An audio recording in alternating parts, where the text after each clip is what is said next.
ഞാൻ എപ്പോഴും പറയുന്നുണ്ട്, ഇതിൽ കൂടിയാൽ ഭൗതികമായി ഒരു സംഗതി കിട്ടൂല, ഒന്നും കിട്ടൂല. ശമ്പളം കുറഞ്ഞ ശമ്പളമേ കിട്ടുള്ളൂ. പിന്നെ ഇവിടുന്ന് ഈ കൂടിയവർക്ക് എന്താ കിട്ടുക എന്ന് ചോദിച്ചാൽ, ഇപ്പോൾ മുതലാളിമാരാവുന്ന ഒരുപാട് ആളുകൾ സമസ്തനെ സഹായിക്കണവരുണ്ട്. അവർക്ക് എന്താ കിട്ടുക? ഇവിടുന്ന് ദുഞ്ഞാവുന്നൊന്നും കിട്ടൂല.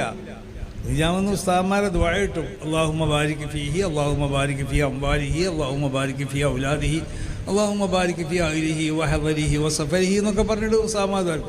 ആഖിറത്തേക്ക് വേണ്ടിയും ദുആ ചെയ്യും. അപ്പോൾ ആഖിറത്തിൽ ഉള്ള രക്ഷപ്പെടാനാണ് സമസ്ത കേരള ജമിയത്തുൽ ഉലമ എന്നുള്ളത്. ആഖിറത്തിലേക്കുള്ളൊരു പാലാണ്.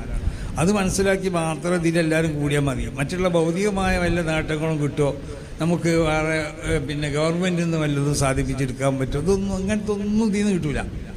അതിൻ്റെ പണിയല്ല സമസ്ത കേരള ജമിയത്തുൽ ഉലമക്കുള്ളത്. അപ്പോൾ അതുകൊണ്ട് സമസ്ത കേരള ജമിയത്തുൽ ഉലമയിൽ കൂടുമ്പോൾ എല്ലാവരും അത് മനസ്സിലാക്കി മാത്രം കൂടിയാൽ മതി. നമ്മൾ ആഖിറ നന്നാവണം.